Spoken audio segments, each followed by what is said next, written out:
திருமுருகன் காந்தி அப்படின்னு ஒரு தோழர் ஒரு 4 வருஷமா காணாம போயிருந்தாரு. இப்ப வந்துட்டாரு. அவர் வந்து என்ன சொல்றாரு அப்படின்னா, ஆரியத்துக்கு துணை போகிறார் சீமான், ஆர்எஸ்எஸ்க்கு துணை போகிறார், ஆர்எஸ்எஸ் தான் பின்னாடி இருந்து இயக்குது. அது தவறு. அவர் வந்து மக்கள் பிரச்சனைக்காக போராடி 4 ஆண்டு சிறையில் இருந்துட்டு இப்பதான் விடுதலை வந்திருக்கிறார். அது இன்னும் புரிஞ்சிக்காம தெளிஞ்சிக்காம இன்னமும் வந்துட்டு இந்த சிறுபான்மை இஸ்லாமிய சமூகம் நம்பிட்டு இருக்கல, அது வேற அரசியல். ஆனா ஆர்எஸ்எஸோட தொடர்புல இந்துத்துவா, பாஜக, மோடி தொடர்பில் இருந்ததெல்லாம் யாருன்னு பட்டியல பார்த்தோம்னா சீமானா இப்ப இருக்கக்கூடிய இந்த கோஷ்டிங்களா? காங்கிரஸ் வீழ்த்தி தானே நீங்க வந்தீங்க. உங்களை வீழ்த்த முடியாதா என்ன? வரலாறுல வீழ்த்த முடியாத ஒரு சாம்ராஜ்யம் இருக்குதா? எதுவுமே இல்லை. நான் பயிற்சி எடுத்தேன், சுட சொன்னாரு சுட்டேன், போயிட்டு வந்தேன், இதெல்லாம் சாப்பிட்டேன், இந்த மாதிரிலாம் எல்லாத்தையும் பேசணும் நானே தானே சொன்னேன். சொன்ன பின்னா கைது பண்ணுவீங்க, தடை போடுறதுக்கு வாய்ப்பு பண்ணுங்க, நீதிமன்றத்தில் பார்த்துக்கலாம். சில காரணங்களை வச்சு தான் அவரும் பேசுறாரு. அப்படி ஒன்றும் அச்சப்படக்கூடிய அளவுக்கு இருக்கிறதுக்கான வாய்ப்பு இல்லை. இவங்க புலம்புவாங்க. இது நடந்துச்சுன்னா இங்க திராவிடம் அதோட அதனுடைய வரலாறு முடிஞ்சிடும் அத்தியாயம். இலங்கையில் நடந்தது இனப்படுகொலை தான். அவர்களுக்கு ஒரு சர்வதேச தீர்வு வேண்டும், சர்வதேச வாக்கெடுப்பு வேண்டும். இந்தியா வந்து அவர்களுக்கான ஐநாவதுல வந்து தீர்வு வர்றதுக்கு இந்தியா அழுத்தம் கொடுக்கணுன்ற தீர்மானத்தை போடுங்கன்னு சொல்லிட்டு இருந்தாங்க. 2 ஆண்டுல பல முறை சட்டமன்றம் போடு, ஒரு முறை கூட போடல. அதுதான் கருணாநிதி. அதுதான் அவருடைய துரோகம். இந்த துரோகம் இப்போ உங்கள் மனசுக்குள்ள நாங்கள் யாரு நீங்கள் யாருன்றது இருக்குது இல்லை. அந்த நேரத்தில் வந்து அதை நியாயப்படுத்தி அறிக்கை கொடுத்துருந்தாரு.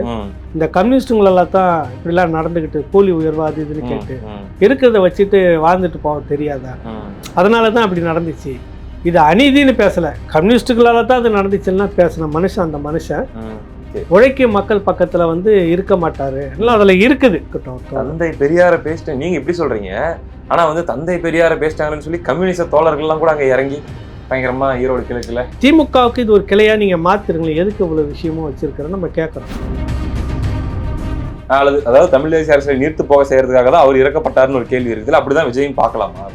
இதை விட 100 மடங்கு கமலுக்கு ஒரு பெரிய இதெல்லாம் இருந்தது. பார்த்தீங்களா எப்படியும் மாறிடும் அப்படின்ற நிலையில் வந்தோடனே டக்குன்னு அங்கே எப்படி கரைய ஆரம்பிச்சது கூட்டங்கள் அப்படின்லாம் பார்க்குறோம். நம்ம தவிர்த்து திமுகவுடைய ஸ்பையே உள்ளே போயிடுவாங்க. உங்களுக்கு கிடையாது, அதிகாரத்துக்காக வேண்டி வர்றதில்ல. அதுலேயே வந்து பாதி அடித்து மோதி கலைஞ்சி போகும். மீதி இருக்கிறதுலையும் போட்டி பொறாமன்னு வந்து அப்படியே தான் போயிட்டுருக்கு. இது வந்து இன்னொரு திமுகவாக வரும்.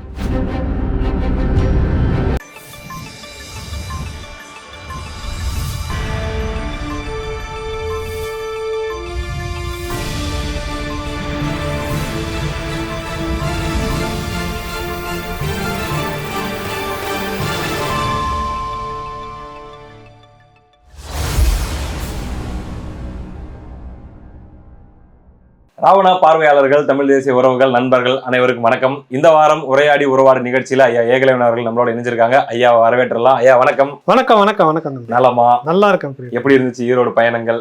ஈரோடு பயணம் தான் சிறப்பா இருந்தது. உங்களுக்கான ஒரு நேர்காணல எல்லாத்தையும் சொல்லியிருப்பாங்க எப்படி இருக்குது. இருந்தாலும் நம்ம நேர்காணல பார்க்காம சில பேர் வந்து நேரடியாக நிகழ்ச்சியை பாக்குறவங்க இருப்பாங்க இல்லையா? சரி சரி. அதாவது சென்னையில இருந்து அருண் கேட்டிருக்காருங்க, எடுத்த உடனே இந்த தடவை எல்லாம் நண்பர்களுடைய கேள்விகளுக்கே போயிடலான்ட்டு. நீங்க வந்து ஈரோடுக்கு போயிட்டு சென்னைக்கு வந்துட்டீங்க. அங்க ஒத்தையா ஒரு மனுஷன் சுத்திட்டு இருந்தாரு, அந்த மனுஷன் நீங்க பாத்தீங்களா அப்படின்னு சொல்லி கேக்குறாங்க. திருமுருகன் காந்தி அப்படின்னு ஒரு தோழர் ஒரு 4 வருஷமா காணாம போயிருந்தாரு. இப்ப வந்துட்டாரு. அவர் வந்து என்ன சொல்றாரு அப்படின்னா, ஆரியத்துக்கு துணை போகிறார் சீமான், ஆர்எஸ்எஸ்க்கு துணை போகிறார், ஆர்எஸ்எஸ் தான் பின்னாடி இருந்து இயக்குது அப்படின்னு சொல்லி இந்த குற்றச்சாட்டுகள் எல்லாம் வைக்கிறாரு. அது அவர்களுக்கு தான் பலம் கொடுக்குன்ட்டு. இதை பற்றி நீங்கள் என்ன நினைக்கிறீர்கள் அப்படின்னு கேக்குறாங்க. 4 வருஷமா அந்த பதவியேற்றில இருந்து ஆளே காண எந்த பிரச்சனைக்கு வரல அப்படின்லாம் சொல்லக்கூடாது. அது தவறு. அவர் வந்து மக்கள் பிரச்சனைக்காக போராடி 4 ஆண்டு சிறையில் இருந்துட்டு இப்பதான் விடுதலை வந்திருக்கிறாரு. எந்த சிறையில்? திகார் சிறையில். ஆமா, திகார் சிறையில் இருந்துட்டு மக்கள் பிரச்சனைக்காக இங்க போராடி பல்வேறு பிரச்சனைகளுக்கு தொடர்ந்து போராடி வந்து இப்பதான் வந்த உடனே இந்த கொடுமையை பார்த்துட்டு உடனே அடுத்த தேர்தல் களத்துக்கு போயிட்டு இந்த போராட்டத்துல இறங்கி இருக்கிறார். அதனால அவர் களத்துல இல்லை அப்படின்லாம் சும்மா சொல்லக்கூடாது. ஒண்ணு, இப்ப தேர்தலில் வந்து அவர் யாருக்கு ஓட்டு கேட்டுட்டு இருக்கிறாரு? எதிர்க்கிறது சீமான தெரியுது. ஆமா, யாருக்கு ஓட்டு கேட்கறாரு? நான் ஒரு பஞ்சாயத்து பார்த்தேன், நீங்க சொல்லுங்க. கேளுங்க. நீ வந்து திமுக அதனுடைய கூட்டணிக்கு கேட்டுங்கிற, திமுகவுக்கு தான் நேரடியாக கேட்குற. மே 17 எதுக்கு இயக்கம் வச்ச? என்ன படுகொலையில பங்காளின்னு காங்கிரஸையும் திமுக சேர்ந்து நீங்க பேசுனீங்களா, விமர்சனீங்களா இல்லையா? இப்ப நேரடியா வந்து போய் ஓட்டு கேட்கறேன்னா நீ முதல்ல யார் அப்படின்னு ஒரு கேள்வி. முதல்ல உங்களுக்கு தெளிவுபடுத்திங்க. அப்புறம் வந்து சீமான் ஆர்எஸ்எஸ் கூட இருக்கிறாரா இல்லையான்றதை நம்ம பேசுவோம். இப்ப சமீபத்துல இருந்தே ஆரம்பிப்போம். அப்படி இங்க இருந்து அப்படி பின்னாடியே போவோம்.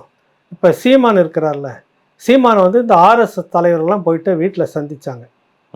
சந்திச்சு இந்த மாதிரி உங்கள் அப்பா முதல்வராக இருக்கும்போது எங்களுக்கு நிறைய அனுசரணையாக நிறைய விடயங்கள் எங்களுக்கு செய்தாங்க. அதை வெளிப்படையாக நாங்கள் எதுவும் பேச முடியாது, சொல்லவும் முடியாது. நட்பாக இருந்தோம். அரசியல் எங்களை கடுமையாக விமர்சனம் பண்ணிக்கிட்டு இருந்தாலும் கூட எங்களுக்கு நிறைய விடயங்களை செய்தது நாங்கள் நன்றி மறக்கவில்லை அப்படின்னு சொல்லி சித்தரஞ்சன் சாலையில் இருக்கக்கூடிய முதலமைச்சர் சீமான் அவர்களுடைய வீட்டில் போயிட்டு சந்திச்சு, சாலையில் இருக்கக்கூடிய முதலமைச்சர் சீமான், ஆமா சீமான், அவங்க வீட்டில் போயிட்டு பார்த்து ஆர்எஸ்எஸ் தலைவர்கள் நன்றி சொல்லிட்டு வந்து சமீபத்தில் பார்த்தோம். இப்போ சீமானுக்கும் ஆர்எஸ்எஸ்க்கான உறவு தெரிஞ்சிருச்சா? ஆமாங்க, நீங்க சொல்றதெல்லாம் பார்க்கும்போது அப்படித்தாங்க தெரியுது. சீமானுடைய அப்பா தான் முதலமைச்சராக இருந்தாரு. முதலமைச்சராக இருக்கிறப்ப முன்னாள் முதலமைச்சராக. அதனால அவர் வந்து எங்களுக்கு பழைய காலகட்டங்களை எங்களுக்கு நெருக்கடியான பல காலகட்டங்களை எங்களுக்கு பல இதில் எங்களுக்கு பக்கபலமாக இருந்து உதவியாக இருந்து அதெல்லாம் பேச முடியாது. அந்த நன்றி விசுவாசத்தில் நான் உங்களை சந்திக்க வந்தேன்னு அப்படி பேசினாங்க. ஸோ அம்பலம் ஆயிடுச்சு சீமான் ஆர்எஸ்எஸ் உறவு உறுதி ஆயிடுச்சு இல்லை? அப்புறம் அப்படியே இன்னும் கொஞ்சம் பின்னாடி போங்க. அவருடைய அப்பா நினைவகம் ஒன்று பீச்சில் கட்டியிருந்தார். யார்? சீமான் முதலமைச்சராக இருக்கிறார்ல, அவருடைய அப்பா அவருடைய நினைவு வந்து மெரினா பீச்சில் கட்டி இருக்கிறாரு. அதுக்கு நினைவகம் வந்து திறக்கிறது, நாணயம் வந்து வெளியிடுறது மறைவு விஷயமாக, அதுக்காக ₹100 காயின் வெளியிடுறதுக்காக ராஜ்நாத் சிங் ஆர்எஸ்எஸ் இந்துத்துவா பிஜேபி இந்த 3 கட்டமைப்பிலும் ஊறி திளைத்த இந்த ராஜ்நாத் சிங்கே தான் வேணும் அப்படின்னு போயிட்டு பேச்சுவார்த்தை நடத்தி கூட்டு வந்து திறந்தவர், நாணயம் வெளியிட்டவர் திறந்தவர் வந்து முதலமைச்சர் சீமான் தான். ஆர்எஸ்எஸ் இது ரெண்டாவது எவிடன்ஸ் வந்துருச்சு இல்ல? எவ்வளவு பெரிய விஷயம் பார்த்துக்கிட்டே சீமான் இப்படிலாம் மக்களை ஏமாத்திட்டு திரியிறாரு பாத்தீங்களா நீங்க? மூணாவது ஒரு விஷயம் என்னன்னா, அப்படியே பின்னாடி போங்க இன்னும் கொஞ்சம். இந்த ஓமந்தூர் மருத்துவமனையில ஒரு சிலையை ஒண்ணு திறந்தாரு சீமான். சரிங்க. அவங்க அப்பா நினைவாக ஒரு சிலையை திறக்கிறாரு முதலமைச்சர் சீமான். சரி. அதுக்கும் யாரை வேணும் அப்படின்னு பாத்தீங்கன்னா அதே ஆர்எஸ்எஸ். நான் வந்து ஆர்எஸ்எஸ் இதுதான் அப்படின்னு சொன்ன வெங்கையா நாயுடு. ஆமா, நாயுடு. அதுல வந்து சாதியெல்லாம் நாங்க இதுல பார்க்க மாட்டோம். ஊருக்கு தான் சாதியை ஒழிக்கிறது, சாதியெல்லாம் போடக்கூடாதுன்னு சொல்லுவோம். பாட புத்தகங்கள் அடிச்சு சாதியை வந்து குறிப்பிடுறது தப்புன்னுலாம் பேசுவோம். ஆனா அப்பாரு சிலையை திறக்கிறதுக்கு மட்டும் வெங்கையா நாயுடுகாரே தான் வேணும். கல்வெட்டுலயும் அப்படிதான், அவர் கல்வெட்டுலயும் பேர் அப்படி போடுறீங்க, அது வேற விஷயம். ஆனா அவர் யாருன்னாக்கா துணை ஜனாதிபதி ஆர்எஸ்எஸ் முக்கியமான ஆளு அப்படின்னு அவரே பேட்டியில சொல்லிக்கிறார். அவரே தான் வேணும்னு கூட்டு வந்து சிலையை திறந்தது முதலமைச்சர் சீமான். 3 எவிடன்ஸ் ஆயிடுச்சு இல்ல? ஆர்எஸ்எஸ் எப்படிப்பட்ட ஆள் பாத்துக்குங்க தம்பி, பக்காவா ஆர்எஸ்எஸ் கூட கை கோர்த்து செயல்பட்டு இருக்கிறார் சீமான். அதுக்கு அடுத்தது வந்து பாத்தீங்கன்னாக்கா குடும்பத்துல ரெய்டு வந்தது, மாப்பிள்ளை வீட்டுல ரெய்டு வந்து இன்னொரு ரிவைண்ட் பட்டன் நமக்குறீங்க. ஆமா அப்படி பேக்ல போயிட்டாங்க. பெரிய ரெய்டு வந்து 1 வாரம் வரைக்கும் எனக்கு தெரிஞ்சு அதிக நாள் ரெய்டு நடந்தது அது ஒரு இடம் தான் அது. அப்புறம் ஒன்று போய் பேசி அதை பத்தி ஏன்னா ஒண்ணுமே இல்லாம போயிடுச்சு அப்படின்ற மாதிரி சைலண்டா வச்சிருக்கிற விஷயம். ஒன்னும் இல்லாத எடுத்துக்கிறதுக்கு 1 வாரத்துக்கு மேல ரெய்டு புரியுதுல்ல? சைலண்டா போயிருக்குல்ல. ஆர்எஸ்எஸ் மோடியினுடைய உறவை வச்சுக்கிட்டு சீமான் அது எல்லாத்தையும் மறைச்சிட்டார். தன்னுடைய மாப்பிள்ளை மேல வந்த ரெய்டு மறைச்சிட்டாரா? கரெக்டா? 4வது எவிடன்ஸ் வந்துருச்சுல. அதுக்கு முன்னாடி எடுத்துங்க, செல்வி ஜெயலலிதா முதலமைச்சரா இருக்கும்போது மோடி வந்து குஜராத் முதலமைச்சர். சரிங்க. நட்பு ரீதியா அங்க வந்து சாப்பிட்டு விருந்தெல்லாம் சாப்பிட்டு போனார். அதை நொட்டம் சொன்னது அன்னைக்கு இருந்த கலைஞர் முதலமைச்சர். அதாவது அப்படி சொல்ல முடியாது, இப்ப இருக்கக்கூடிய சீமான் முதலமைச்சருடைய அப்பா, முன்னாள் முதலமைச்சர். அதுக்காக கலைஞருக்கு இவர் மகனான்னு கேட்டாதீங்க, பேருக்கு சொல்றேன். சரி, அது வேணா நேரா விஷயத்துக்கு வரேன். இங்க ஜெயலலிதா வீட்டுக்கு அவர் மோடி அப்ப குஜராத் முதல்வர் இங்க வந்து விருந்து சாப்பிட்டுட்டு போனாரு. 3வது முறையாக வந்து மோடி பதவி இருக்கிறார் முதலமைச்சரா. அப்ப இந்த அம்மா போய் அங்க விருந்து சாப்பிடுது. கரெக்டா? இதுக்கு வெற்றி கொண்டாட விட்டு நக்கல் எல்லாம் பேசுனது, அவர் வீட்டுல வந்துட்டு விருந்து சாப்பிட்டது போனதெல்லாம் அவங்க பேச்சாளர்களை வச்சு எப்படி நக்கல் பண்ணாங்கன்றது ஒரு கட்டம், அது தனியா இருக்கட்டும். அந்த மோடி பிரதமரான பிறகு செல்வி ஜெயலலிதா அப்பல்லோவில் இருக்கிறாங்க. கடைசி வரைக்கும் வந்து எட்டியே பார்க்கல. மருத்துவமனையில இருந்துட்டு இறந்துட்டாங்கன்னு செய்தி கேட்டு அடுத்த நாள் அடக்கம் பண்றதுக்கு முன்னாடி அந்த ராஜாஜி ஹாலில் தான் வந்து பார்க்குறாரு. அப்போதான் சசிகலா தலையிலெல்லாம் கை வச்சு ஆசீர்வாதம் பண்ணி சிறைக்கு அனுப்புறேன். கரெக்டாக நடந்தது, பார்த்துருந்தீங்க ஆக்சுவலா. ஆனால் முதலமைச்சர் கருணாநிதிக்கு இதே மோடி வீட்டுக்கு வந்து நலம் விசாரிக்கிறார். நலம் விசாரிச்சது மட்டும் இல்லை, வெளியில் வந்து உட்காந்து பேசும்போது என்ன சொல்கிறாரு, பேட்டி கொடுக்கும்போது கோரிக்கை ஒன்று வைக்கிறார் முதலமைச்சருக்கு, நீங்க டெல்லிக்கு வந்து என் வீட்டில் தங்கி மருத்துவம் பார்த்துக்குங்க. இப்ப இருக்கக்கூடிய முதலமைச்சருக்கு இப்ப இருக்கக்கூடிய முதலமைச்சர்கிட்ட அப்பாவை பத்தி சொல்றாங்க. அப்பா கலைஞர் உடல்நலம் விசாரிச்சுட்டு வீட்டுக்குள்ள கோபாலபுரம் வீட்டுக்குள்ள விசாரிச்சுட்டு டெல்லிக்கு வாங்க, என் வீட்டுல தங்கி நீங்க உடல்நிலையை பார்த்துக்குங்கன்ற. இப்ப யாரோட பாஜக பிஜேபி மோடி இந்த உறவுல யாரு இருக்காங்கன்னு தெரியுமா அவருக்கு? ஈரோட்ல பிரச்சாரம் பண்ணிக்கிறாருல, அந்த திகார் சிறையில இருந்து நேரம் 4 வருஷம் இருந்துட்டு வந்து மக்களுக்காக போராடுறதுல அவருக்கு நீங்க இதை சொல்லணும். மறந்துட்டு இருப்பாரு ஜெயில இருந்ததால. இப்ப அந்த விஷயம் யார் அவரு? பிரதமர் மோடி யாரு? பிரதமர் மோடி பக்கா RSS. சரி, பிஜேபி, இந்துத்துவா, ஜெய் ஸ்ரீராம், கரெக்டா? அதுல இருந்து வந்தவர் தான் அவரு. அதான் இப்ப அவரை மட்டும் வந்து கலைஞர் சந்திக்கிறாரு. அப்புறம் அது மட்டும் இல்லாம வந்து நலம் விசாரிக்கிறாரு. இறந்த உடனே வந்து நேரா கலந்துக்கிறாரு. நினைவகத்துக்கு ராஜ்நாத் சிங் அனுப்புறாரு. அரசியல் நாகரிகம். ஆனா அண்ணா அது மட்டும் உங்களுக்கு அரசியல் நாகரிகம் எப்படிலாம் ஒரு நெருக்கமா இருக்காங்கன்னு சொல்ல வரேன். கரெக்டா? அரசியல் நாகரிகம்னு சொல்லிட்டு பேசுங்கன்னா ஒன்னும் அசிங்கமா போயிடும். புரியுதுல்ல? அடுத்ததா வந்து அப்படியே கொஞ்சம் இன்னும் முன்னாடி போனீங்கன்னா விகடன்ல நான் ஒரு பேட்டி படித்தேன்.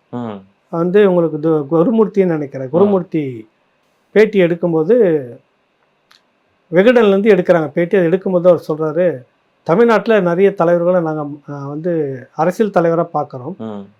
ஆனால் மரியாதையை நாங்கள் கொடுக்குற தலைவர், மதிக்கக்கூடிய ஒரே ஒரு அரசியல் தலைவர் கலைஞர் அவர்கள் தான். அவர்கள் மீது அளவற்ற அன்பு இருக்கிறது. அதுக்கு காரணம் சில விஷயங்கள் நிறைய. சில விஷயங்கள் சொன்னது யாரு? குருமூர்த்தி. அதில் ஒன்று குறிப்பாக எங்களை எவ்வளவு விமர்சித்தாலும் சரி, நாங்கள் அவரை வந்து மரியாதையை தான் பார்ப்போம். என்ன காரணம்னா அது ரொம்ப முக்கியமான காரணம்லாம் இருக்குது. அப்போ பின்வாசல் வழியான அந்த உறவு பாலெல்லாம் தெரிஞ்சிருச்சா இல்லையா? RSSனுடைய மிகப்பெரிய பிக் ஷாட்னு சொல்லுவாங்க குருமூர்த்தி. அவர் தான் ஆட்டு விற்கிறவர்னு சொல்லுவாங்க. அப்பவும் சரி இப்பவும் சரி. செல்வி ஜெயலலிதா இருந்தப்ப மட்டும் அது முடியாம போச்சு. இவர் வெளியில போய் தங்கிட்டு இருந்தார், தமிழ்நாட்டுக்குள்ள வர முடியாம அந்த அம்மாவுக்கு பயந்துட்டு. அப்படிப்பட்ட ஒரு கருணாநிதியை வந்துட்டு வானத்துக்கும் பூமிக்கும் புகழ்ந்து ஒரு பேட்டி கொடுத்திருந்தாரு. அது யாருக்கு கொடுத்தாரு? கருணாநிதிக்கு கொடுத்தாரா, சீமானுக்கு கொடுத்தாரா? ஜெயலலிதா அவர்கள் கூட கசங்குது, கருணாநிதி அவர்கள் இனிக்குது. புரியுதுல்ல உங்களுக்கு? இந்த RSS நீதிமன்றத்துல போயிட்டு உத்தரவு வாங்கி பேரணி நடத்திட்டாங்கல்ல. இதுக்கு முன்னாடி நடந்திருந்ததா தமிழ்நாட்டுல? ஜெயலலிதா இருந்தப்ப நடந்து முடிந்ததுங்களா? புரியுது. இப்ப யாரோட உறவு வச்சுட்டு இருக்கிறாங்க நீங்க சொல்லுங்க. இவ்வளவு விஷயத்த நான் பட்டியலிடுறேன். தயவு செய்து இதை வந்து வழக்கம் போல ஒரு சேத்த வாரி அடிக்கிறது, அதை வாரி அடிக்கிறது, விவாதமா பண்ணுங்க. நீண்ட நெடிய காலமாக RSS பாஜகவோடு, இது இல்லாம அரசியல் தனியா இருக்குது. பாஜக கூட கூட்டணி வச்சுட்டு 5 வருஷம் அவங்கள தாங்கி பிடிச்சி வளர்த்தது, இங்க சட்டமன்றத்துக்குள்ள கொண்டு வந்து பாஜக கொண்டு போனது, இது எல்லாத்துக்கும் நீங்க தான் பொறுப்பாளி. குஜராத் படுகொலையை பற்றி அது ஒன்றும் இல்லை, அது வேற மாநில விஷயம், அது இங்கே பேசக்கூடாதுன்னு சொல்லிட்டு இங்கே இருக்கிற முஸ்லீம் கிட்ட ஐயோ அப்படின்னு பேசி ஓட்டுவாங்க. அதெல்லாம் அரசியல். அது புரியுதுல? அதை இன்னும் புரிஞ்சிக்காம தெளிஞ்சிக்காம இன்னமும் வந்துட்டு இந்த சிறுபான்மை இஸ்லாமிய சமூகம் நம்பிட்டு இருக்கல, அது வேற அரசியல். ஆனால் RSSோட தொடர்பில் இந்துத்துவா பாஜக மோடி தொடர்பில் இருந்ததெல்லாம் யாருன்னு பட்டியலை பார்த்தோம்னா சீமானா இப்போ இருக்கக்கூடிய இந்த கோஷ்டிங்களா? சொல்லுங்க நீங்களே. 4 வருஷம் ஜெயில இருந்ததுனால இந்த ரீசெண்டா நீங்க பேக்வேர்ட்ல போலாம்னு சொன்னீங்கல்ல, அது தெரிஞ்சிருக்காதுங்க. சிறையில் சரியான தொலைத்தொடர்பு இல்ல. 2009-10 வரைக்கும் 11 வரைக்கும் கொதிச்சு இனத்துரோகம் பண்ணது காங்கிரஸ் திமுகன்னு பேசி பக்கமா எழுதி புத்தகம்லாம் சிறுவெளியெல்லாம் விட்டு எழுதி பெரிய புரட்சியாளர்னு காமிச்சிட்டு இப்ப ஞாபக மறதி வந்துருச்சு. நீங்க யாருக்கு ஓட்டு கேட்குறீங்க? சீமானே எதிர்க்கிறீங்க. யாருக்கு ஓட்டு போட சொல்லுறீங்க நீங்க? அந்த இடத்துல சொல்லுங்க. புரியுதுல்ல? வேஷம் ரொம்ப நாள் நிற்காது. நீங்கள் வந்து ஒரு இவ்வளோ வக்கிரமாக வந்துட்டு நிற்கிறீங்கன்னா அடிப்படையில் உங்களுக்கு வந்து திராவிட சிந்தனை உங்களுக்குள்ளே ஊறி போயிருக்குது. அது என்ன படுகொலை செஞ்சது நீங்கள் தலைமையில வச்சு கொண்டாடிட்டு இருக்கிறீங்க. அதை வந்து நீங்கள் பின்பக்கமாக மறைச்சிட்டு அந்த மக்களுடைய கண்ணீருக்காக நீங்களும் கருணாநிதி மாதிரி இன்னொரு வேஷம் போட்டிருக்கீங்க. இப்போ வந்து சீமானை சொல்றதுக்கு உங்களுக்கு அருகதை அல்ல அப்படின்னு நம்ம சொல்ல வரோம். இதுதான் அதுக்கான பதில். ஓகேவா? புரிந்து விட்டது. தெளிவாக வந்துச்சா? யார் இப்போ RSSோட தொடர்பில் இருக்கிறது? மக்களுக்கு புரிஞ்சிருச்சு இல்ல? அடுத்ததாக இது ஒரு கேள்வி இல்லைங்க, பல கேள்வி இந்த வாரத்துல வந்ததுல 90% கேள்விகள் சொல்லாமே. ஆனா ஒரே கேள்வியா நான் கேட்டுறேன். அதாவது இந்த கடந்த வாரத்துல கூட ஒரு 2 பேர் நாம் தமிழர் கட்சியை விட்டு விலகினாங்க, நீண்ட காலம் பயணிச்சவங்க. அதுல அவங்க வச்ச விமர்சனம் வந்து இப்ப ரஜினி அவர்கள் கூட சீமான் அவர்கள் சந்திச்சது எல்லாமே வந்து அவர் சங்கியா மாறிட்டாரு அப்படின்ற மாதிரிலாம் வச்சு விலகி இருந்தாங்க. அது ஒண்ணு. இது போக அக்கா காளியம்மாள் அவர்கள் பத்தி ஒரு செய்திகள்லாம் சமூக ஊடகங்கள்ல மெயின் ஸ்ட்ரீம் மீடியால கூட வந்துச்சு, தாவே கால இணைய போறாங்க அப்படின்ற மாதிரிலாம். இதை அடுத்து நிறைய கேள்விகள் வரிசையாக கேட்டு இருக்காங்க. அதனால இதுக்கு பொதுவான ஒரு விளக்கம் பேசிதானுங்க ஆகணும். உங்களை கேட்கறாங்க, ஐயா கிட்ட கேளுன்னு என்னை கேட்கறாங்க. அத்தனை பேர் கேட்டாங்களே. அன்னைக்கு நான் வந்து ஈரோட்டில் இருந்துட்டு இருந்தேன். அதுக்கு சில நாட்கள் முன்னாடி வந்து எப்பவும் போல் அந்த சகோதரிகிட்ட பேசும்போது அந்த அந்த பழைய மனஸ்தாபங்கள் வந்து இருக்குது. கட்சியை விட்டு போகணுன்ற நிலைப்பாட்டில் வந்து இல்லை. இடையில சின்ன ஒரு விஷயம்லாம் நடந்திருக்குது. அதெல்லாம் என்கிட்ட பேசுனாங்க. பேசி இப்படி நடந்திருக்குதுன்னு. ஆனாலும் இங்கே தான் நான் இருப்பேன். பேசும்போது எல்லாமே சரியாக போயிடும். அவசரப்படாதீங்கம்மா. இப்போ நீங்கள் விலகிறதா சொன்னீங்கன்னாக்கா, பதிவு போட்டிங்கனாக்கா, துரோகிகள் கூட்டம்லாம் சேர்ந்து மேலே பாயுது. நீங்களும் அதோடு சேர்ந்த மாதிரி மக்கள் நினைக்கக்கூடிய ஒரு இடத்த நீங்கள் கொடுக்க வேண்டியதாக இருக்கணும்னு புரிஞ்சுக்கிடுச்சு. அது புரிஞ்சுக்கிடுச்சு. இல்லை நான் விலகிற மாதிரிலாம் இல்லைப்ப. அதுக்கு ஒரு அந்த அந்த மனஸ்தாபம் இன்னும் அப்படியே இருக்குது. அது வேற விஷயம். அது உட்காந்து பேசிக்கிற விஷயம் தானே 2 பேரும். அது பேசாம தான் இருந்துகிட்டு இருக்குது. இந்த வெளியில இருக்கிற அந்த கூட்டம் இருக்குது இல்லை, அன்னைக்கு பார்த்தா ஆதுவார்ஜுனும் அந்த நிர்மல்குமார் கூடவே காளியம்மாள் சேர்ந்து 3 பேரும் அப்படின்னு அங்க இருக்கிற பத்திரிகையாளர் சில பேர் எனக்கு ஃபோன் பண்ணி, அண்ணன் உங்களுக்கு என்ன தெரியுமா, நாங்கள் இங்கே இருக்கிறோன்னே வரப்போறாங்கன்னுன்றான். அப்புறம் கொஞ்ச நேரம் கழிச்சு வந்துட்டு ஆதவர்ஜுன் வந்துட்டாரு, காளியம்மா ஆந்திவேன்றாங்கன்னு. நான் எதுவுமே இன்ன வரைக்கும் நான் பேசல அந்த தங்கச்சிக்கிட்ட. நான் எனக்கு தெரியும் மேக்சிமம் இது நடக்க வாய்ப்பு இல்லைன்னு உறுதியாக இருந்தேன். அப்புறம் பார்த்தா அவங்களே அந்த பதிலை சொல்லியிருந்தாங்க. அது மனஸ்தாபம் இருக்கிறது வேற, அது பேசி முடிச்சுக்கிறது வேற. அதுக்காக மற்றவங்கள போல அவங்க வந்து இப்படி செய்வாங்களா அப்படின்னு எனக்கு தெரியல. எனக்கு தெரியல. அந்த எண்ணத்தில் அவங்க இல்லை. குறை இருந்தது. அது ஏற்கனவே வெளிப்படையாக பேசின விஷயம் தானே அது. இந்த நேரத்தில் நீங்கள் இப்படி முடிவு எடுக்கிறதா இருந்தாக்கா சரியாக இருக்குமான்னு பார்த்துக்குங்க. எதிரிக்கும் உங்களுக்கும் அப்புறம் வந்து துரோகிகளுக்கும் உங்களுக்கும் வித்தியாசம் இல்லாமல் போகும். அப்படின்லாம் பேசியிருந்தோம் ஏற்கனவே. அப்போ அந்த எண்ணத்தில் அது இல்லை அப்படின்னு தெரியுது.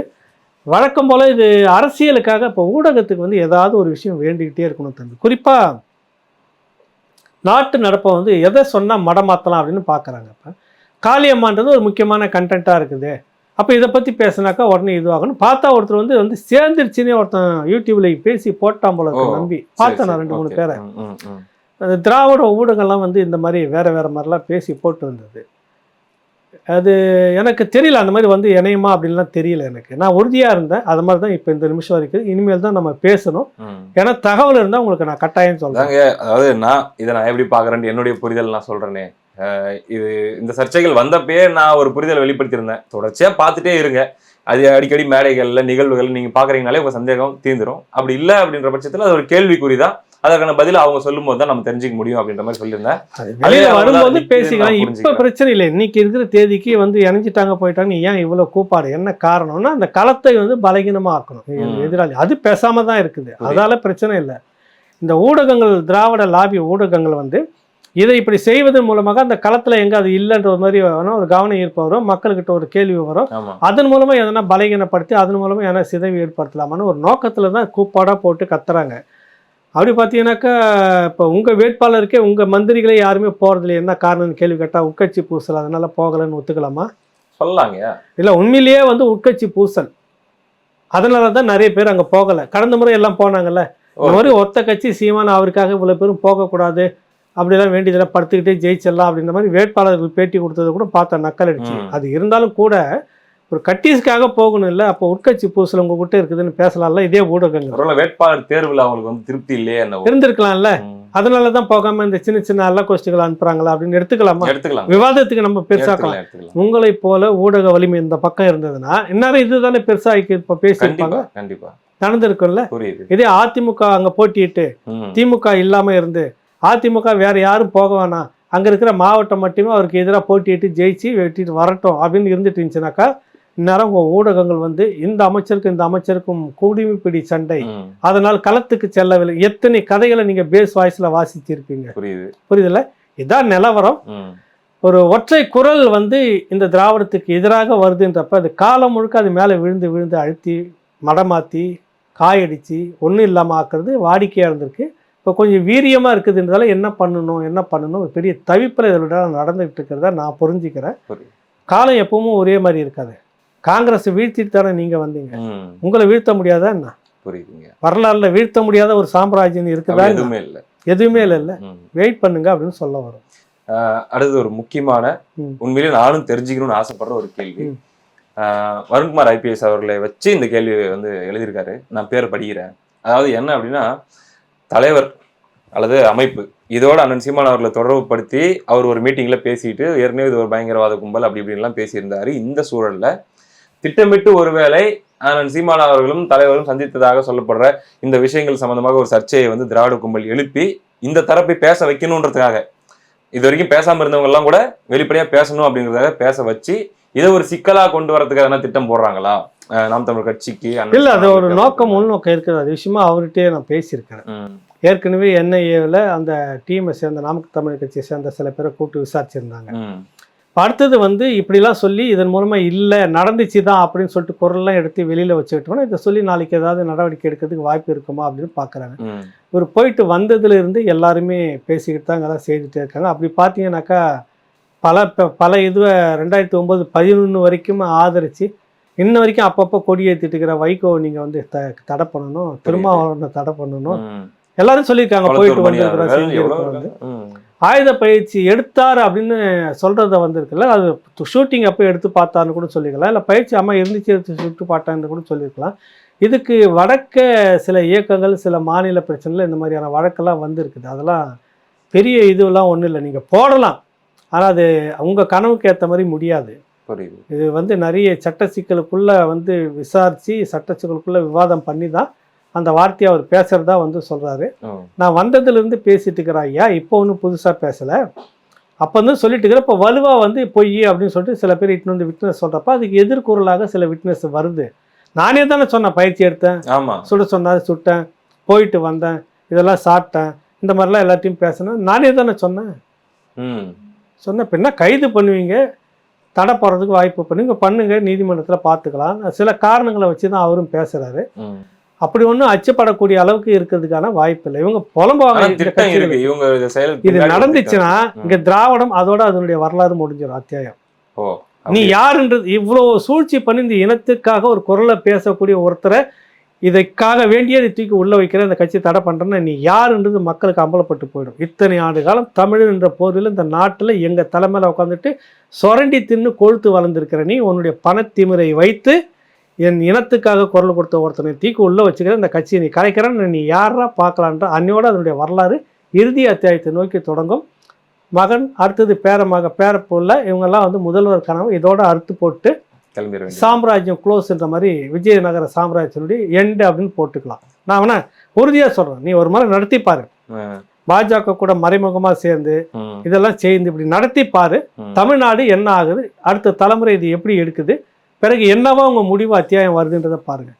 ஒருத்தர் இந்த இனத்தினுடைய ஒரு பெரிய இதுவாக பேசப்பட்ட ஒரு ஐகான், ஒரு இயக்கம், ஒரு தொப்புள் கொடி உறவு இயக்கம், ஒரு விடுதலைக்காக போராடிட்டு இருந்த ஒரு இயக்கம், பல நாடுகள் கிட்டத்தட்ட இன்னைக்கு அதை நோக்கி ஒத்துக்கிட்டு இன்னைக்கு வந்து இருக்கிறது. அது ஒரு விடுதலை இயக்கம்னு பல நாடுகளில் அதை வந்து தடையை நீக்கிக்கிட்டு இருக்கிறாங்க. இந்த மண்ணில் இருக்கிற நீ ஏற்கனவே உங்கள் ஒப்பம் பண்ண துரோகம் 2009, 10 முடியுது, 9 முடியுது, 10வது முறை 2010ஆம் ஆண்டு 2011ஆம் ஆண்டு 2 ஆண்டுகளும் இதே நெடுமாறன் உள்ளிட்ட இன்னும் பலரும் நினைக்கிறேன் எல்லாரும் குரல் கொடுத்தாங்க. சட்டமன்றத்தில் குறைந்தபட்சம் ஒரு தீர்மானத்தை நிறைவேற்றினார். இலங்கையில் நடந்தது இனப்படுகொலை தான், அவர்களுக்கு ஒரு சர்வதேச தீர்வு வேண்டும், சர்வதேச வாக்கெடுப்பு வேண்டும், இந்தியா வந்து அவர்களுக்கான ஐநாவதுல வந்து தீர்வு வர்றதுக்கு இந்தியா அழுத்தம் கொடுக்கணுன்ற தீர்மானத்தை போடுங்கன்னு சொல்லிட்டு இருந்தாங்க. 2 ஆண்டுல பல முறை சட்டமன்றம் போடுந்து ஒரு முறை கூட போடல. அதுதான் கருணாநிதி, அதுதான் அவருடைய துரோகம். இந்த துரோகம் இப்போ உங்க மனசுக்குள்ள நாங்க யாரு நீங்க யாருன்றது இருக்குது இல்லை, ஒரு இன எழுச்சின்றது அங்கேயும் வந்துடக்கூடாது இங்கேயும் வந்துடக்கூடாது உங்களுடைய அடி மனசுல இருக்குது, படலமா இருக்குது அப்படின்னு தெரிஞ்சு போச்சுல்ல.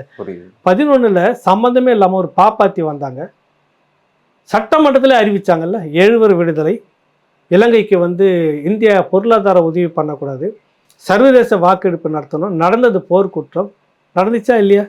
அப்ப நீங்க யாரு அந்த அம்மா யாருன்னு தெரியுதா இல்லையா? புரியுது இல்ல?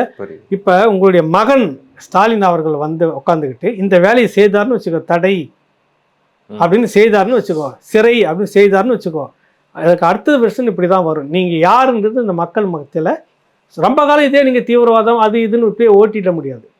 புரியுதுல்ல உங்களுக்கு? ராஜீவ்காந்தி கொலை விஷயத்திலே இது வந்துட்டு முன்விரோதத்தில் உள்நோக்கத்தோடு செய்யப்பட்டது அல்ல அப்படின்னு தான் வந்திருக்குது. புரியுதுல்ல? தீவிரவாதம்ன்றதுக்காக இதெல்லாம் செய்திட முடியாதுன்னு பல இடத்துல கோடிட்டு காட்டியிருக்காங்க. நீங்கள் வந்து இப்படி பேரை வச்சுக்கிட்டு இதை செய்துட்டு இருக்கிறீங்கன்னா இந்த தமிழ் மண்ணில் பல விடுதலை போராட்ட இயக்கங்களில் எப்படிலாம் நீங்கள் வந்து தீவிரவாதம்னு முத்திர குத்தி அழிச்சிங்களோ அதனுடைய அடுத்த கட்டத்தில் வந்து இப்போ நிற்கிறீங்கன்னா இந்த இப்போ இருக்கிற தலைமுறைகள் புரிஞ்சுக்கும், அதுக்கான ஒரு இடமா வந்துடும். அடுத்த வர அரசியல் மிக தெளிவான ஒரு தமிழ் தேசிய அரசியலாக தான் அந்த மண்ணுக்குள்ள இருக்கும். தயவு செய்து அதை செய்ய சொல்லுங்க. இந்த கூட்டம் எல்லாம் அதான் கனவு கண்டுட்டு இருக்கு. இல்ல உடனே பண்ண முடியாது, எங்க ராகுல் ப்ரோ மேல வந்தாருன்னா கீழே பண்ணிடலாம்னு இல்ல இப்பவும் பண்ணலாம். இப்பவும் அவங்க ப்ரோ தான் மேல இருக்கிறாங்க. ராகுல்லாம் ஒன்றும் வரணும்லாம் அவசியம் இல்லை. இவங்க வந்துடுவாங்க. இப்ப அப்படி நடந்துச்சுன்னா அந்த இயக்கத்தின் பேர்ல தான் பண்றப்ப அதுக்கு குளத்தூர் மணித்தோட கோவை ராமகிருஷ்ணன், வைகோ, திருமாவளவன் எல்லாம் என்ன பண்ணுவாங்க? இது நியாயம்னு சொல்லுவாங்களா? புரியுது, நியாயம்னு சொல்லுவாங்களா? அப்ப எத்தனை ஆண்டு காலமா நாங்க செக் எழுத்தோம்னு சொல்லிட்டு ஆயுதம் அனுப்பிட்டு இருந்தோம், உதவி பண்ணிட்டு இருந்தோம், அதை பண்ணிட்டு இருந்தோம், இதை பண்ணிட்டோம், பொருள் அனுப்பிட்டு இருந்தோம் அப்படின்னு சொல்லிட்டு இதனுடைய அடுத்த கட்டம் வெளியில வருமா இல்லையா? உள்ளுக்குள்ள நீங்க செய்துக்கிட்டு நீங்க அப்படியே போய் 9ல் படுத்த மாதிரி படுத்துருவீங்க. அப்புறம் அந்த பிரச்சனையை பேசக்கூடாது, விட்டுடுங்க, தமிழ்நாடு அரசியலை பத்தி நிறைய பேசுவோம் அப்படின்னு சொல்லி நாங்க கொண்டுட்டு போயிடுவோம். அதை மீறி ஒருத்தர் வந்து எடுத்து போய் பேசுறான்னா பேசக்கூடாது, அதான் அவங்க நோக்கம் இல்லை. அப்ப அவனை வந்து தூக்கி உள்ள வச்சு தடை பண்ணுன்றதுக்காக நீங்களும் திட்டத்துல ஒன்னா இருக்கிறீங்க. இது எல்லாம் அம்பலப்பட்டு போகும், தயவு செய்து செய்யுங்கன்ற. இது ஒரு எனக்கு குதர்க்கமான ஒரு கேள்வி எடுத்துக்கிறதா இல்லை என்னன்னு தெரியல. ஈவேராவுக்கும் கி வீரமணிக்கும் என்ன சம்பந்தம் ஐயா? தயவு செய்து எனது வினாவுக்கு விடை தாருங்கள். எப்படி அவங்க வந்து இணைஞ்சு அதுக்கடுத்து எப்படி இப்போ அதை கைப்பற்றினாரு, அந்த திராவிட கழகம் முழுக்க அவர் கண்ட்ரோலுக்கு வந்துச்சு அப்படிங்கிறது வந்து 2 பேருக்கு என்ன சம்பந்தம் அப்படின்னு சொல்லி கேட்கறாரு தங்கராஜ். எனக்கு ஒன்றும் தெரியல தம்பி. அவர் சிஷியரா இருந்தார், அங்கேயே இருந்தார், அங்கேயே வளர்ந்தாரு, அங்கேயே அவருடைய நேரடி சிஷியனா இருந்தாரு. பிறகு என்னன்னு தெரியாது. ஆணைமுத்து எழுதின தொகுப்புல நீங்க என்ன படிச்சு பார்த்தாக்க சிறையில் இருந்தப்ப சில கடிதங்கள்லாம் வந்துச்சு, அதெல்லாம் வந்து சொல்லுவாங்க. சொன்னா இவங்களுக்கு கோவம் வந்துடும். இன்னும் இருக்குது புத்தகத்துல, ஆணைமுத்து ஐயா போட்ட புத்தகம். நம்ம சொன்னா கோவத்துக்கு வந்துடும், அங்க வேற மாதிரிலாம் நடக்குது, அந்த மாதிரி எதனா இருந்தா இருக்கும். நமக்கு தெரியாது, உங்களுக்கு தெரியாது, எனக்கு தெரியாது. அது என்ன பேசணும்னாக்கா நம்ம ஏன் பேசணும்? பேசுறவங்க பேசிட்டு போவாங்க. நீங்க பேசுறீங்கன்னா இதுவும் வரும். இந்த வரலாறுலாம் என்கிட்ட கேட்க கூடாதுங்கிறீங்க. அது பேசுற அப்புறம் நல்லா இருக்காதுன்னு சொல்ல வரேன். சரி, ரைட். அது ஏற்கனவே திருச்சி வேலுச்சமையா வேற ஒன்று சொல்லிட்டாரு, ஒரு வார்த்தை ஸ்லோகம் மாதிரி. அதெல்லாம் எதுக்கு இப்ப பேசணும், விடுங்க, அதை கடந்துருவோம். ஆமா, சரிங்க. ஏகலைவன் ஐயா, நீங்க தமிழ் தேசியம் மலர தமிழர் இயக்கங்களை ஒன்றிணைத்து 2026 தேர்தலை சந்திக்க அண்ணன் சீமானுக்காக என்ன செய்வீர்கள்?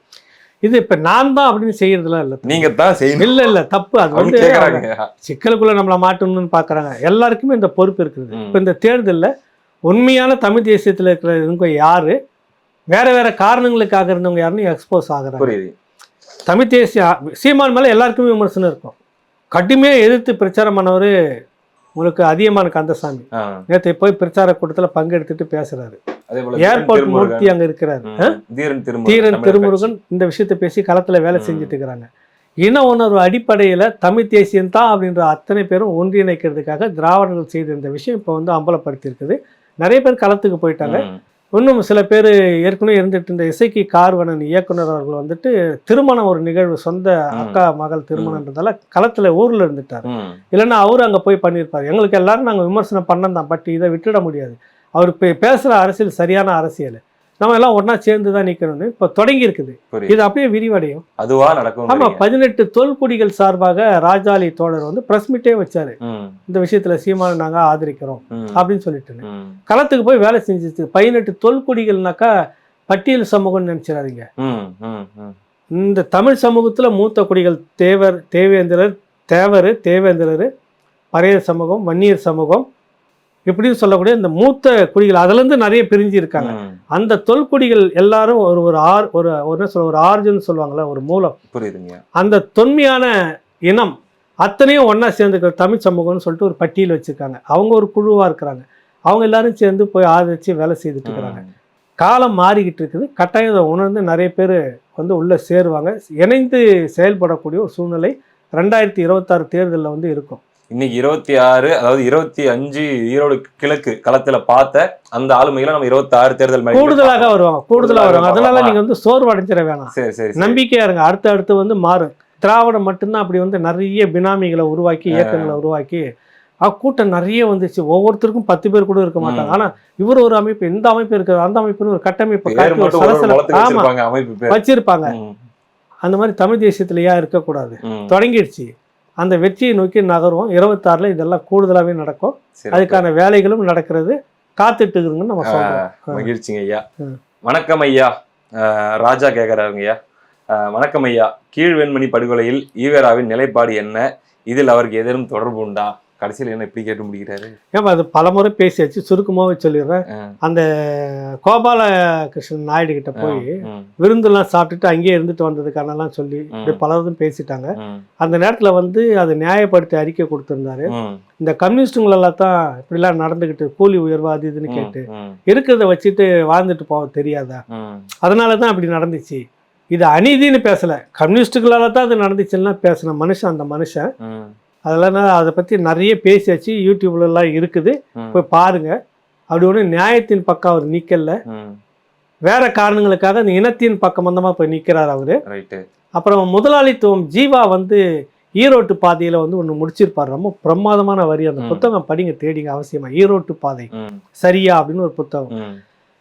அந்த ரஷ்ய மோகத்துக்கு பிறகு வந்து கொஞ்சம் முற்போக்கு மாதிரி இருக்கிறாரு அவர் ஐயா. இருந்துட்டு சில விஷயங்கள்லாம் பண்றப்ப அந்த ஆர்வத்துல இவரும் இணைஞ்சி எல்லாத்தையும் வேலை செஞ்சுட்டு இருக்கிறாங்க. நிறைய தொடர்ல இவரும் எழுதுறாரு. அப்ப முரண்பட்டு வருது. அப்புறம் பார்த்தா இந்த மனுஷன் வந்து நேற்று ஒரு பேச்சு இன்னைக்கு ஒரு பேச்சு. அப்புறம் பிரிட்டிஷுக்கு இந்த மாதிரியான முற்போக்கு விஷயங்கள்லாம் ஆகாதுன்னு அப்படியே பல்ட்டி அடிச்சுட்டாரு, அதை விட்டுட்டாரு. நிறைய கதைலாம் இருக்குது. நேற்று ஒரு பேச்சு இன்னைக்கு ஒரு பேச்சு, இந்த மனுஷன் தான் ஈரோட்டு பாதை சரியான ஒரு புத்தகம் எல்லாத்தையும் விரிவா எழுதிட்டு முடிக்கும் போது இந்த முதலாளித்துவ பண்ணை ஆதிக்கம் இருக்குல்ல, இதுக்கு எப்போதும் அவர் வந்து எதிராகவே இருக்க மாட்டாரு, அதுக்கு ஆதரவால தான் இருப்பாரு. உழைக்கும் மக்கள் பக்கத்துல வந்து இருக்க மாட்டாரு, எல்லாம் அதுல இருக்குது. அதை படிச்சிருங்க. அதுதான் இந்த விஷயத்துக்கு நம்ம அவருக்கு சொல்லக்கூடிய ஒரு வார்த்தையா இருக்குது. விரிவா நிறைய பேசியிருக்கிற ராவனால பார்க்கட்டும். தந்தை பெரியார பேசிட்டேன் நீங்க எப்படி சொல்றீங்க, ஆனா வந்து தந்தை பெரியார பேசிட்டாங்கன்னு சொல்லி கம்யூனிஸ்ட் தோழர்கள்லாம் கூட அங்க இறங்கி பயங்கரமா ஈரோடு கிழக்குல இந்த கம்யூனிஸ்ட் வேற தம்பி. இந்த கம்யூனிஸ்ட் வந்து திகாவினுடைய ஒரு அங்கம், திமுகவினுடைய ஒரு ஓட்டு அரசியல் அங்கம் மாறிடுச்சு. இன்னைக்கு நான் வெளிப்படையாவே வைக்கிறேன். நிறைய தோழர்கள் எனக்கு தெரிஞ்சவங்க தான் சில பேர் என்கிட்ட பேசுறாங்க, நீங்க வர அப்படி பேசுறீங்களே அப்படின்னு. இந்திய கம்யூனிஸ்ட் கட்சியை ஓரளவுக்கு நீங்க சிலது உள்வாங்கலாம், சில கருத்துக்களை பொறுத்த வரைக்கும். சிபிஎம் மகா மட்டமா இன்னைக்கு வந்து அதனால தான் நீ என்ன விதைச்சு அதை வந்து அறுக்கணும். ஒரு 90 கிட்ட சட்டமன்றத்தில் அவ்வளோ சட்டமன்ற உறுப்பினரை வச்சு இன்னைக்கு எங்கே வந்து கழுது தேஞ்சு கட்டுமான மாதிரி இன்னைக்கு நிற்கிறல்ல. நீங்கள் பேசாமல் திமுகவில் இணைஞ்சிருங்களா. திமுகவுடைய இன்னொரு கிளை சிஐடிக்குள்ள இப்போ கம்யூனிஸ்டில் மாதர் சங்கம், சிஐடி இப்படின்னு நிறைய பிரிவு இருக்குதுல்ல, ஜனநாயக வாலிபர் சங்கம் அப்படின்னு பல இருக்குது. அந்த மாதிரி திமுகவுக்கு இது ஒரு கிளையாக நீங்கள் மாற்றிருங்களேன். எதுக்கு இவ்வளோ விஷயமும் வச்சுருக்கிறோன்னு நம்ம கேட்குறோம். கம்யூனிஸ்டுகள் வந்து இன்னைக்கு கம்யூனிஸ்டுகளாக இருக்கிறாங்களா அப்படின்னு பெரிய விவாதத்தை வைக்கணும். முதலாளித்துவத்தை நீ ஆதரிக்கிறியா, குறுநில மன்னர் இதை நீங்கள் ஆதரிக்கிற கேட்டால் அது மன்னர் ஆட்சியில் கட்சிக்குள்ளே இருந்து அவர் கடுமையாக உழைச்சி அதே தான் என் மன்னரும் தன்னுடைய பையனை அப்படியே வந்து குழுன்னு அறையில் வச்சுட்டு நேராக வந்து இளவரசர் பட்டம் கட்டினதில்ல, நேராக மன்னர் பட்டம் கட்டினதில்ல, எல்லா போர்க்களத்துக்கும் போய் அவன் விழுப்புண் வாங்கி வந்துட்டு எல்லா பயிற்சியும் அவனுக்கு கொடுக்கப்பட்டிருக்குது. மக்கள் நிர்வாகத்தில் அவன் போயிட்டு நின்று மக்களோட மக்களாக நின்று எல்லாத்தையும் செய்துக்கிட்டு இருக்கணும், எல்லா வேலைகளையும் செய்யணும், எல்லா பயிற்சியும் இருக்கணும். இப்படி நாய்ப்படாத பாடுபட்டு கடைசியாக வந்து தான் அவர் மன்னதாக முடிசூட்டுவார். இளவரசலாக இருந்து முன்ன அதுவே சனாதானம்னு சொன்ன கூட்டம் நீங்கள். இப்போ இங்கே என்ன நடக்குது, இங்கே மட்டும் வந்து அவர் கட்சியில் இருந்து பாடுபட்டு வந்தார். டே மன்னராட்சியிலே அவன் பையனுக்கு பாடுபட்ட விற்பாடு தான் மன்னர் என்ற பதவியை கொடுக்க இளவரசராக வைக்கிறாங்க, அப்புறம் மன்னராக மாற்றுறாங்க. கரெக்டாக பாடுபடாமல் கொடுத்தாங்க. எத்தனை போர்க்களம் கண்டிருக்கணும். ஒரு இளவரசர் ஒரு தளபதியாக போகணும், பயிற்சி எடுத்து முதல்ல பண்ண அதில் தேர்ச்சி பெற்றோடனே தளபதியாக போகணும், விழுப்புண் வாங்கணும், செத்தமாக இருக்கிறான், மீண்டும் வந்தால் இளவரசராகவும் மன்னனாகவும் மாறினான். அதுவே சனாதானம் சொல்கிறேன். நீங்கள் இது என்னன்னு சொல்லணும். ஐயா எங்க தோழர் வேற இதே பாயிண்ட் தான் நேற்று பேசி வச்சிருக்காரு ஒரு பேட்டியில, தோழர் திருமாவளவன் அவர்கள். அவரு நீங்க இப்ப சொன்னீங்கல்ல இந்த முட்டை தான் கொடுத்திருந்தாரு, அதே நீங்க இப்ப உடைச்சிட்டீங்களே. இல்ல அவர் சொன்ன வருது என்னன்னாக்கா, இது மன்னராட்சி இல்ல, திமுக குடும்ப ஆட்சி இல்ல, கஷ்டப்பட்டு தாங்க மேல கஷ்டப்பட்டுனா அதான் மன்னரும் கஷ்டப்பட்டு தானே வந்தா. எந்த மன்னர் வந்து சொகுசா உட்காந்துட்டு வந்தா சொல்லுங்க. கேட்க முட்டாரு பாருங்க அந்த நெறியாளர். அது எனக்கு தெரிஞ்சு நான் படித்த வரைக்கும், ஒருவேளை அவர் வந்து அவருக்கு தோழர் படிச்சதுல வந்து எப்பவுமே ரெண்டா தெரிஞ்சிருக்கும். ஒன்று வந்து ரவிக்குமார் எழுதின ஆங்கிலம் ஒன்று இருக்கும், இன்னொன்று வந்துட்டு இந்த பக்கம் திமுக வரலாறு ஆங்கிலம் ஒன்று இருக்கும். அதனால ரெண்டா அவருக்கு தெரியும். எந்த மன்னராட்சியை வந்துட்டு மகுடம் சூட்டுவது அவர் எளிதில்லை. உண்மை. இதை விட கொடூரமாக கஷ்டப்பட்டிருக்கணும். எதிரி நாட்டு சிறையில் சிக்கி வந்த வரலாறுலாம் இருக்குது. இப்படிலாம் கஷ்டப்பட்டு தான் வந்தார். அதுவே அது வந்து சனாதானம்னு சொல்லும்போது அந்த சனாதானம் இதுக்கு பொருந்துமா இல்லையான்னு 100 மடங்கு பொருந்தணுமே. இப்போ அடுத்தது கொண்டு வந்துட்டு உதயநிதி இன்பநிதி கொண்டு வந்து நிற்க வச்சுட்டு ஒரே பனின்னு போட்டு நிற்க வச்சுட்டார்ல. இப்போ உதயநிதிக்கு என்ன போஸ்ட், இன்பநிதிக்கு என்ன போஸ்டிங் கொடுக்க போகிறாங்கன்னு பார்த்துட்டு அவர் என்ன பேசுவார்னு சொல்ல தெரியுமா இல்லையா? அப்பவும் முட்டு கொடுப்பாங்க கம்யூனிஸ்டுகளும் சரி, தோழர் திருமாவளவனும் சரி. மக்கள் இதெல்லாம் பார்த்துட்டு தான் வந்து கம்யூனிஸ்ட் இன்னைக்கு வந்துட்டு சரி இதுக்கு போகிறத விட திமுகவுக்கு ஓட்டு போட்டலான்ற மாதிரி மாறி போயிடுச்சு. அதனால தான் நீங்கள் 2 சீட்டில் நிற்கிறீங்க, 6 சீட்டில் நிற்கிறீங்க. கரைந்து கொண்டிருக்கிறார்கள். முடிஞ்சிருச்சு உங்களுடைய அத்தியாயம். இதுக்கு மேலே அது வந்து வருத்தம் தான். நானே சொல்லியிருக்கிறேன், நாட்டில் எப்போ கம்யூனிஸ்டுடைய எண்ணிக்கை குறைஞ்சதோ பொது சொத்துல தனியாருக்கு விற்க தொடங்கிட்டாங்க. காங்கிரஸும் பிஜேபியும் சேர்ந்து விற்று எல்லாம் கரைச்சிட்டாங்க. காரணம் வந்து கம்யூனிஸ்டுகள் பலமாக இல்லாமல் போனது தான். பார்லிமெண்ட்டில் சட்டமன்றத்திலேயே அந்த மாதிரி எண்ணிக்கை குறைய அந்த மாநில அரசு ஊழல் அது முறைகேடுன்னு தெளிச்சு போச்சு. இங்கே நடக்கிறது ஊழலற்ற ஆட்சி இல்லை அப்படின்னு தெரியுமா அவங்க கம்யூனிஸ்டுகளுக்கு? கண்ணெதிர்க்கு எவ்வளோ பர்சன்டேஜ் அடிக்கிறாங்க, எவ்வளோ திட்டங்கள் வருது, எவ்வளோ பணம் நடக்குது. ரோடு போடுறாங்கன்னா பேப்பர் ரோடு போட்டு உலகத்திலே பேப்பர் ரோடு போட்டது நாங்கள் தான் அப்படின்ற மாதிரி காட்டுறோம். கையால் பேத்து எடுத்து காட்டுறாங்க. பேத்து எடுத்து காட்டுறதுக்காக வந்து பொது சொத்தை நீ சேதாரம் பண்ணிட்டு பிடிச்சி ஜெயிலில் போடுறாங்க. வேற என்னதான் பண்ணுறது? இதெல்லாம் கம்யூனிஸ்ட் ஏற்குதா? இந்துத்துவா அப்படின்னு ஒரு காரணத்தை மட்டுமே வச்சுக்கிட்டு நாங்கள் வந்து முட்டு கொடுத்துருப்போம் அப்படின்னாக்கா அதை விட 100 மடங்கு கொடூரமாக போயிட்டு இருக்கிற அந்த திராவிட சனாதானம் இருக்குது, திராவிட ஊழல் இருக்குது, முறைகேடு இருக்குது, எல்லாமே இருக்குது. எப்படி நீங்கள் அனுசரிச்சுட்டு உள்ளே இருக்கிறீங்கன்ற கேள்வியை நம்ம கம்யூனிஸ்டுகளுக்கு வைக்கிறோம். கண்டிப்பாக. தமிழ் தேசிய அரசியலில் விஜயின் வரவு ஆக்கப்பூர்வமாக இருக்குமா இல்லை நீர்த்து போக செய்யுமா? அடுத்த தலைமுறை இளைஞர்கள் தமிழ் தேசிய வரலாறும் ஈழப்போர் வரலாறும் எந்த அளவு புரிந்து வைத்திருக்கிறார்கள் என்று நினைக்கிறீர்கள்? இதை கேட்டுட்டு இது கூடவே இன்னொரு துணை கேள்வி, இதையும் நான் சேர்த்து 2 பேர் கேட்டிருந்தாங்க.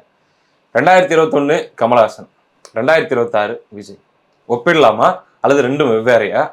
அல்லது அதாவது தமிழ் தேசிய அரசியலை நீர்த்து போக செய்யறதுக்காக தான் அவர் இறக்கப்பட்டாருன்னு ஒரு கேள்வி இருக்குது, அப்படிதான் விஜயும் பார்க்கலாமா அப்படின்னு கேட்குறேன். இல்லை, கிட்டத்தட்ட அப்படி தான் வரும். எடுத்தோடனே இதை விட 100 மடங்கு கமலுக்கு ஒரு பெரிய இதெல்லாம் இருந்தது. பார்த்தீங்களா எப்படியும் மாறிடும் அப்படின்ற நிலையில் வந்தோடனே டக்குன்னு நாங்கள் எப்படி கரைய ஆரம்பிச்சது கூட்டங்கள் அப்படின்றலாம் பார்க்குறோம். நம்ம இப்போ ஒன்றும் மாவட்ட அளவில் மாநில அளவில் நீங்கள் நிர்வாகிகளை போடலை. ஒரு 12 பேர் என்னவோ தான் போட்டிருக்கீங்க. அதுக்கே ஒரு அதிர்வலை வந்து ஒரு குரூப் வெளியில் வந்து பேட்டி கொடுக்க ஆரம்பிச்சுட்டாங்களா? ஆமாம், இதான் நடக்கும்னு நான் சொல்லியிருந்தேன். ஞாபகம் இருக்கா உங்களுக்கு? ஞாபகம் இருக்கு. நிர்வாகிகளை போடும்போது இப்போ சீமான் மேலே எப்படி குத்தம் சொல்லிட்டு வெளியில் போயிட்டு எவ்வளோ பிரச்சாரம் பண்ணுறாங்களோ அதை விட பல மடங்கு விஜய் கட்சி சந்திக்க வேண்டியது இருக்கும்னு தவிர்த்து திமுகவுடைய ஸ்பையே உள்ளே போயிடுவாங்க. உங்களுக்கு இறக்கி எல்லா இடத்தையும் போட்டுட்டு இல்லை அங்கே இருக்கிறவங்கள கையில் வாங்கிட்டு ஒரு கட்டம் வந்தோடனே டக்குன்னு எதிர்த்து பேட்டி கொடுத்துட்டு வெளியே வர மாதிரி எப்படி வைகோ அவர்களுக்கு செய்தாங்களோ. புரியுது. கருணாநிதி புரியுது. இங்கேருந்து போகிறப்ப எல்லாம் போயிட்டாங்க. அப்புறம் அப்படியே கொஞ்சம் பேசி தடவி இந்த பக்கம் கூப்பிட்டு நிற்க வச்சு ரொம்ப பலவீனமாக காட்டுறது. அது வைகோவுக்கு எதிராகவே பேசி வெளியில் வர வச்சு பலவீனமாக காட்டினது. அந்த மாதிரியான போக்கு இங்கே வந்து இருக்கும். அவர் நினைக்கலாம் இது வந்து நமக்கு அப்படி பெரிய அளவில் டக்குன்னு உடனே வந்துடும், எல்லாம் வந்துட்டு அதிக வாக்கு வித்தியாசம் நமக்கு இருக்குதுன்னு சொல்லியிருக்கு, நம்ம தான் பிடிக்க போகிறோன்னா அந்த எண்ணம் இருக்கலாம் உங்களுக்கு. அவ்வளோ லேசில் அந்த இடத்த நீங்கள் தொட முடியாது. மக்களுக்காக நீங்கள் இன்னும் எந்த பெரும் போராட்டத்தில் இது வரைக்கும் இறங்கினதே இல்லை, புரியுதில்ல? ஆனால் அவங்களுக்கு ரசிகர்களாக இருந்திருக்கிற அந்த முகம் அப்படியே வந்து சினிமா அந்த இதோடு நிற்கிறது வந்து மக்களுக்காக நீங்கள் போய் நிற்காத போது அதிருப்தி ஆகும். ஒன்று, ஈழ பிரச்சனையில் உங்களுடைய நிலைப்பாடு என்னன்னு வந்து நீங்கள் சொல்லவே இல்லை. தேசிய தலைவரை நீங்கள் ஏற்கிறீங்களா இல்லையா? இது ஒரு கேள்வி இருக்குது. அந்த இனப்படுகொலைக்கான மக்களுக்கு தீர்வு வேணும்னு சொல்கிறீங்களா இல்லையா? நடந்தது போர்க்குற்றமா இல்லையான்னு உங்கள் வாயால் சொல்ல போகிறீங்களா இல்லையா? பட்டும் படாமல் ஒரு ட்வீட் போட்டார், ஞாபகம்? என்ன போட்டாரு?